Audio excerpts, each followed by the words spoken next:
ان الدین عند اللہ الاسلام۔ عزیزان محترم، السلام علیکم ورحمۃ اللہ وبرکاتہ۔ حضرت مولانا محمد فاروق خان رحمۃ اللہ علیہ کے درس قرآن کے نمایاں گوشوں کے تعلق سے انشاءاللہ آج ہماری گفتگو ہوگی سورۃ الماعون کے بارے میں۔ عزیزو، 7 مختصر مکی آیات پر مشتمل سورۃ الماعون کا مرکزی موضوع ہے نماز اور یتیموں و مسکینوں کی غمگساری، دلجوئی اور ان کے لیے درد مندی۔ عزیزو، ایمان اور اعمال صالحہ پر مبنی یہ اخلاق و کردار اس وقت تک ممکن نہیں جب تک دلوں میں یوم الدین یعنی روز جزا و سزا کا یقین نہ ہو۔ اسی طرح کعبۃ اللہ سے کسی بھی قسم کے تعلق کا اظہار اس وقت تک بے معنی ہے جب تک رب کعبہ کی بندگی خالص اور اس کے مطابق ہمارا طرز عمل نہ ہو۔ عزیزو، سورۃ الماعون سے قبل سورۃ الفیل اور سورۃ القریش میں کعبۃ اللہ کی عظمت اور اس کے قیام کے مقصد عظیم یعنی توحید سے متصف، شرک سے پاک بندگی اور اللہ کے احسانات کے شکر گزار ہونے کی تلقین تھی۔ کعبۃ اللہ کی عظمت کا پاس و لحاظ بندگی خالص اور اللہ کے احسانات و نوازشات کا لازمی نتیجہ یہ نکلنا چاہیے کہ انسان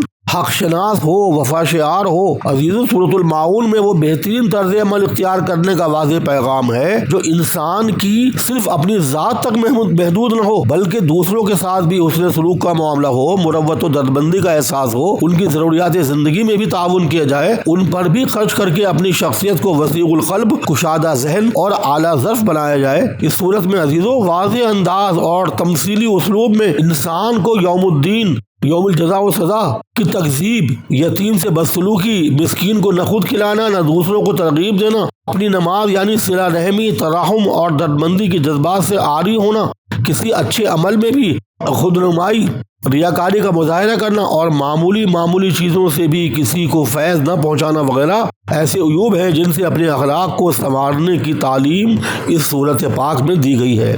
آیت نمبر 1 سے 3 تک۔ ارأیت الذی یکذب بالدین فذلک الذی یدعو الیتیم ولا یحض علی طعام المسکین۔ کیا تم نے اسے دیکھا جو یوم جزا کو جھٹلانے والا ہے؟ وہی تو ہے جو یتیم کو دھکے دیتا ہے اور مسکین کو کھانا دینے پر نہیں اکساتا۔ پس تباہی ہے ان نمازیوں کے لیے جو اپنی نماز سے غافل ہیں، بے خبر ہیں، جو ریاکاری کرتے ہیں اور برتنے کی معمولی چیز تک نہیں دیتے۔ عزیزو، سورۃ مبارکہ کی پہلی ہی آیت میں بہت بنیادی بات کہی گئی ہے۔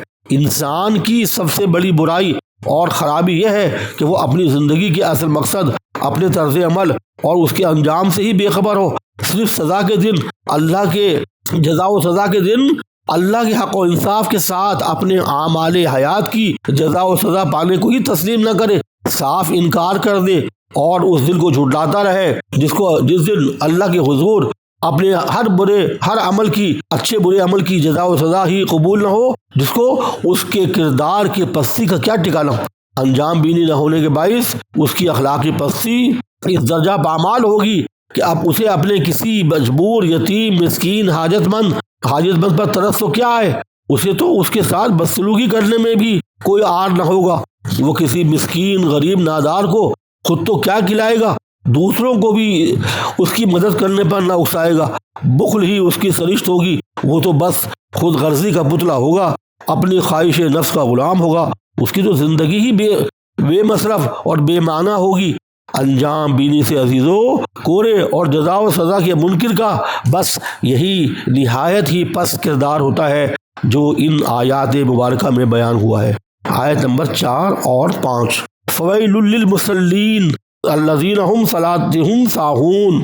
عزیزو، ان دونوں آیات میں صلاۃ سے غفلت برتنے والوں کی ہلاکت و تباہی کا ذکر ہے، اس لیے کہ نماز ہی انسان کی شخصیت کی آئینہ دار اور اس کے اخلاق و کردار کا عملی نمونہ پیش کرتی ہے۔ عزیزو، سورۃ الفیل، سورۃ القریش اور اس سورۃ الماعون کے متصل ہونے میں بھی باہمی ربط ہے، اور اس کے ساتھ ساتھ یہ بھی کہ کعبۃ اللہ کے قیام کے مقاصد میں خالص بندگی حق کے ساتھ ساتھ اللہ کے بندوں کی طرف بھی متوجہ رہنا، حاجت مندوں، غریبوں، ناداروں کو کھلانا پلانا بھی شامل رہا ہے۔